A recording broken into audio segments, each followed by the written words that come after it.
Bismillahirrahmanirrahim. Assalamualaikum warahmatullahi wabarakatuh.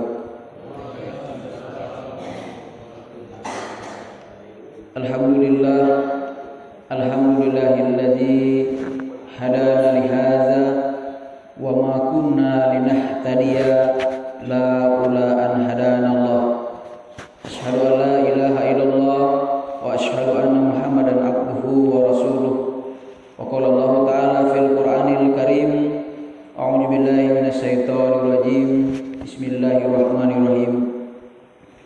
Alladzina yunfikuna fis sarra'i wa dharra'i wal kaziminal ghaiz wal 'afina 'anil nas wallahu yuhibbul muhsinin.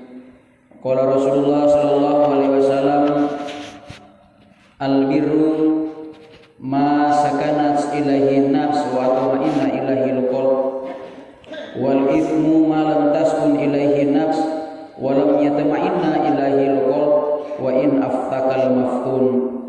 Sadaqallahul azim, sadaqa rasulil karim, la nabiyya wa rasulah ba'. Yang dimuliakan Allah Subhanahu wa taala, yang kami hormati Bapak Camat Indonesian, yang kami sapa dengan penuh takjim Bapak Surandi Oto SIP. Yang dimuliakan Allah Subhanahu wa taala, Ibu Sekcam serta seluruh jajaran perangkat pegawai kecamatan. Yang dimuliakan Allah Subhanahu wa taala, yang kami hormati Bapak Imam serta seluruh pegawai syar'i, Bapak Sangadi Desa Ilomata, yang kami sapa dengan penuh takjim Bapak Sirto Raut, Bapak Sekdes serta seluruh jajaran perangkat desa.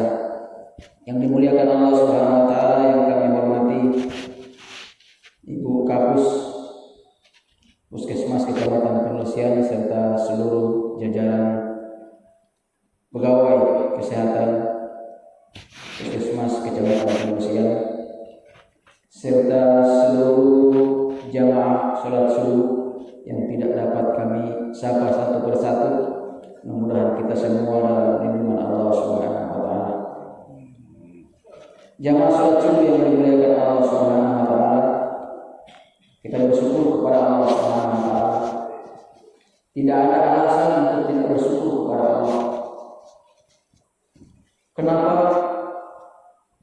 Pada pagi hari ini, pada subuh hari ini, setelah Allah Subhanahu wa taala matikan kita, mata syukur, Allah Subhanahu wa taala matikan kita dalam rangka mati kecil, kemudian Allah hidupkan kembali. Ahyana ba'da ma amaltana. Allah hidupkan kita dari ketika Allah matikan kita dalam rangka mati kecil, lalu kemudian Allah hidupkan kembali kepada kita. Lalu kemudian tidak ada alasan untuk tidak bersyukur kepada Allah Subhanahu wa taala.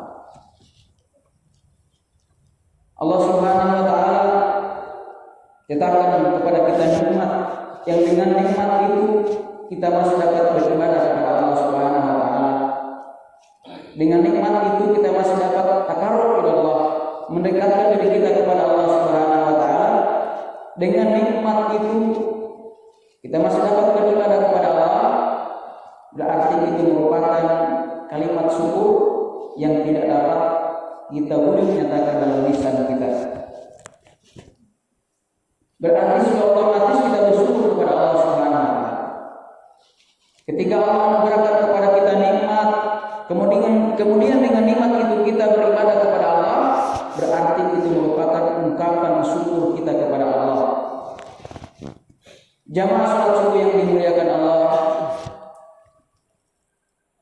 salawat serta salam semoga tercurahkan kepada junjungan kita Nabi Allah Muhammad Rasulullah sallallahu alaihi wasallam. Semoga rahmat dan maghfirah Allah akan senantiasa bercurah di pundak beliau, para sahabat. Insyaallah kita doakan seluruh anak keturunan kita akan mengikuti sunnahnya di akhir nanti. Jamaah salat subuh yang dimuliakan Allah Subhanahu wa taala, satu ketika di majelis zikirnya Rasulullah sallallahu alaihi wasallam,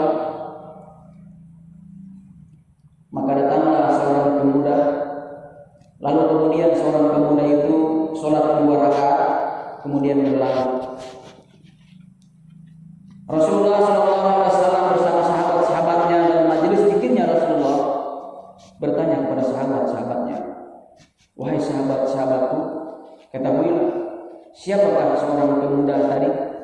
Sahabat-sahabat menjawab, Wallahu a'lam bishawab, hanya Allah yang Maha mengetahui. Kata Rasulullah, wahai sahabat-sahabatku, ketahuilah bahwa pemuda yang tadi sholat 2 rakaat kemudian pergi merupakan penghuni daripada surga. Hari berikutnya demikian jamaah sholat subuh yang dimuliakan Allah. Ketika Rasulullah bersama sahabat-sahabatnya duduk di majelis zikirnya Rasulullah SAW, maka datanglah seorang pemuda sholat 2 rakaat kemudian pergi. Kedua kalinya Rasulullah bertanya kepada sahabat-sahabatnya, wahai sahabat-sahabatku, siapakah pemuda yang tadi? Sahabat-sahabat menjawab, wallahu a'lam bishawab, hanya Allah yang Maha mengetahui. Ketahuilah, kata Rasulullah, bahwa pemuda yang tadi merupakan penghuni daripada surganya Allah Subhanahu wa taala.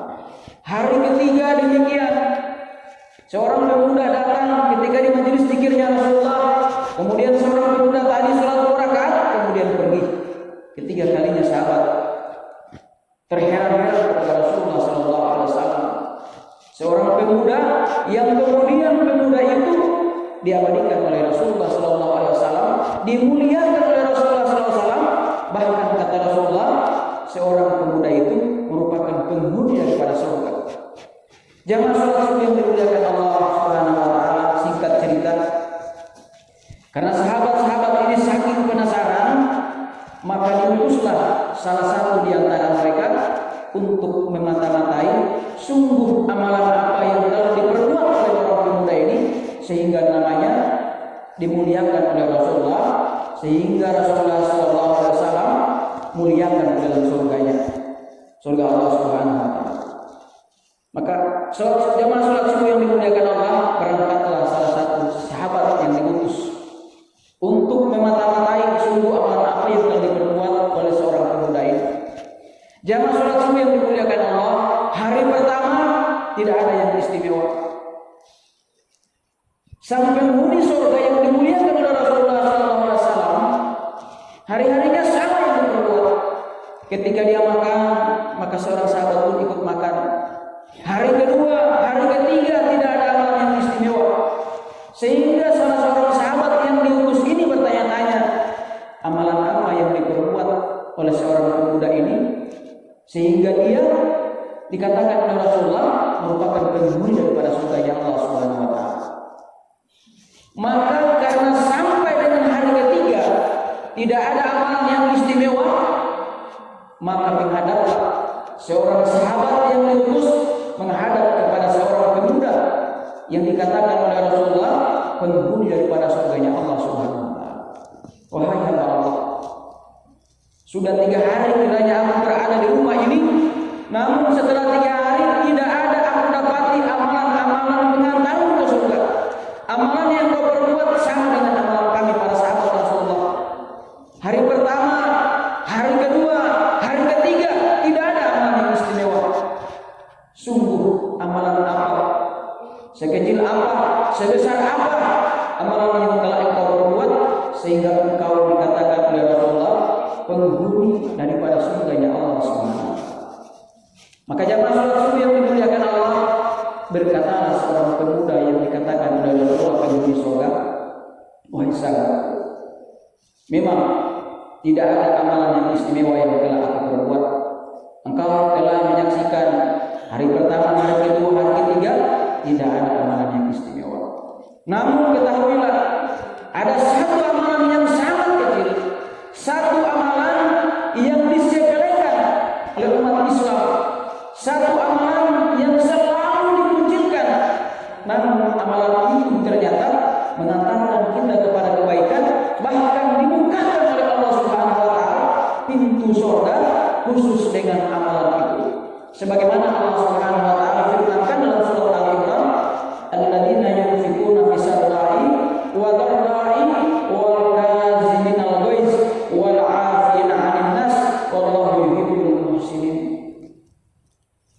3 orang yang senantiasa dirindukan oleh Allah Subhanahu wa taala, yang dikatakan oleh Allah Subhanahu wa taala sebagai pecinta Allah Subhanahu wa taala. Yang pertama kata Rasulullah, alladzina yunfiquna fis sarra'i wa dharra'i. Orang yang senantiasa menafkahkan hartanya di jalan Allah, baik dia susah maupun dia senang.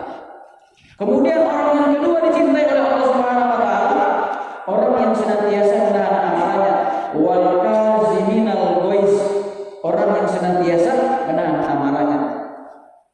Kemudian yang terakhir kata Allah Subhanahu wa taala, wal 'afina 'anil nas, orang yang senantiasa memaafkan kesalahan orang lain. Maka sahabat kandung di surga berkata kepada sahabatnya, tidak ada amalan yang istimewa kecuali satu, yang amalan ini dilupakan oleh orang-orang. Apakah itu kata sahabat? Ketika menjelang tidur pada malam hari, tidaklah aku tidur kecuali aku maafkan orang-orang yang telah menghinaku pada siang harinya. Tidaklah aku tidur malam kecuali aku maafkan orang-orang yang sudah menyakiti hatiku pada siang hari. Tidaklah aku tidur kecuali aku tidur sudah aku maafkan kesalahan orang-orang yang sudah menyakitiku, yang sudah mengicilkanku, yang sudah menghinaku, kecuali aku tidur dalam keadaan dimaafkan oleh Allah Subhanahu wa taala semua kesalahan-kesalahan orang-orang yang sudah aku maafkan. Sehingga pada ayat itu dijelaskan oleh Allah, wal 'afina 'anil nas, memaafkan kesalahan manusia yang lain. Maka jemaah salat subuh yang dimuliakan Allah Subhanahu wa taala, hanya dengan perkara memaafkan kesalahan orang lain, maka amalan ini akan mengantarkan kita dibukakan oleh Allah Subhanahu wa taala pintu surga untuk kita. Hanya dengan memaafkan kesalahan orang lain, Allah maafkan kita, Allah bukakan pintu kebaikan untuk kita, kemudian Allah masukkan kita ke dalam surganya Allah Subhanahu wa taala. Jamaah salat subuh yang dimuliakan Allah Subhanahu wa taala, karena memaafkan ini merupakan satu amalan yang istimewa, sehingga amalan yang istimewa itu selalu diabadikan oleh Allah dalam Al-Qur'an. Wal 'afina 'anil nas, memaafkan kesalahan manusia yang lain. Jamaah salat subuh yang dimuliakan Allah Subhanahu wa taala, oleh karena perkara memaafkan ini merupakan perkara yang sangat kecil, tapi dia perkara yang istimewa, marilah jamaah salat subuh yang dimuliakan Allah Subhanahu wa taala, kita memaafkan orang-orang lain. Jangan menunggu nanti datangnya hari raya Idul Fitri. Kita memaafkan kesalahan orang lain, jangan nanti menunggu datangnya hari Jumat. Kita memaafkan kesalahan orang lain, jangan menunggu momentum yang istimewa. Kapanpun kita merasa ketika ada orang yang datang kepada kita untuk meminta maaf, kita maafkan kesalahan mereka. Kenapa? Dengan perkara ini Allah Subhanahu wa taala bukakan pintu kebaikan untuk kita, serta Allah masukkan kita ke dalam surganya Allah Subhanahu wa taala. Allahumma amin ya rabbal alamin. Jamaah salat subuh yang dimuliakan Allah Subhanahu wa taala, sekelumit ini yang dapat kami sampaikan pada kesempatan kali ini. Mudah-mudahan yang sedikit ini bisa kita tangkap, kita pahami, dan kemudian kita amalkan dalam kehidupan kita sehari-hari. Semoga kita digolongkan oleh Allah Subhanahu wa taala ke dalam golongan orang-orang yang dicintai oleh Allah Subhanahu wa taala. Bila ada kata-kata yang salah, saya mohon maaf. Kemudian ketika ada kata-kata yang benar, al-haqqu min rabbih, itu datangnya dari Allah Subhanahu wa taala. Wallahu muwaffiq ila aqwamit thoriq. Assalamualaikum warahmatullahi wabarakatuh.